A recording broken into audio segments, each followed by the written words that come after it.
Hey wine friends, Stephen here for the Napa Valley Wine Academy content team with my weekly update on what is new in membership. We have an exciting week because last week we started in the Northern Rhone and today we are traveling to the Southern Rhone. So we're going to need some new maps, some new topographical maps, but also some new grapes as well. So let's start with the maps. So I've got a couple of there. We've got a traditional flat map, which most people are used to. But then we've also got an equivalent of a topographical map, which shows the terrain much more deeply.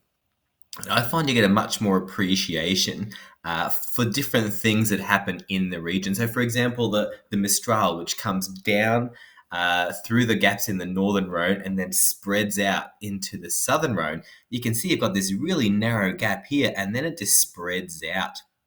Some other things to note about the Southern Rhone is that yes, a lot of it is flat, but there is still topography there as well, particularly where we have a lot of the crews that are outlined here. So you can sort of see these patches of terrain, patches of topography, and that's what helps define a lot of these crews. Now, you will notice that a lot of these regions, the boundaries look a little different to more traditional maps that you've seen. That's because we have used the INAO maps as reference here. So these are accurate to what the French Agricultural Authority deems these regions are. So really insightful here.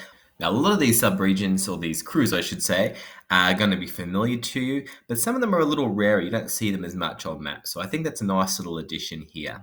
Let's check out the grapes this week. So obviously last week we highlighted Syrah and we highlighted Viognier. This week, there's the Viognier there, we have Marsanne and we have Roussanne. So if we check out Roussanne, for example, we've got all about the attributes of the grape. We have information about its viticultural properties and how it tastes, how it smells, and also where it's grown. I wouldn't call this a hugely international grape, but it is growing a fair bit outside of just France, and also not just in the Rhone Valley either. So the US and Australia in particular do like to use Roussanne a fair bit, but it is grown in other regions as well. What I always think is really cool about Roussanne is it's going to contribute a lot of body, which you don't always get with a lot of white wines, but Roussanne's really going to help beef that body up in a big way, which I think is really cool. So we've got some other grapes there, the Marsanne as well. Definitely check out the Viognier. New this week, we have some other stuff as well, quite a bit of stuff actually. So if you didn't make it last week, we did have our Touring Mosel panel where we had 3 people plus myself chat all about if you're going to travel to the Mosel. If you're going to go to Europe, it is worthwhile, particularly to Germany, checking out the Mosel. It's worth hiring a car to get up there. It is stunning, and then the wines are simply amazing. So there's some really great insights into what makes the Mosel what it is, but also if you are traveling to the Mosel, you have to check this out first.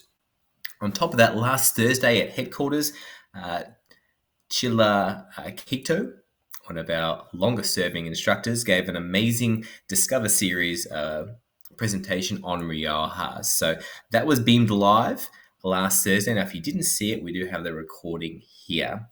It's really cool. If you're really learning about Spanish wine, in particular Rioja, check this out. You'll learn something from an actual expert, which is great. And then we also have our cocktail for the week, which is the Singapore Sling. So the Singapore Sling is a classic cocktail. Its history is a little bit murky. No one really knows exactly when it was produced. There's hearsay, there's rumors, and even some historical accounts, but a lot of these have been debunked. And then the recipe itself is a little confusing as well. So I provided a couple of different ones there for you to try. And you can decide which one you prefer best, and that's how you can make your Singapore Sling. So it's a cocktail that has quite a lot of ingredients, but there's only one new ingredient this week if you've been keeping up, and it's quite delicious. The addition this week is going to be Benedictine, which is a strong herbal liqueur from France. It's a pretty cool ingredient to have on hand. It does go in quite a few different classic cocktails, not a huge number, but a few. So it's a good ingredient to have, but it's not essential for everybody. And that is our update for the week. I hope you get to drink something delicious, ideally a tasty wine or a Singapore sling.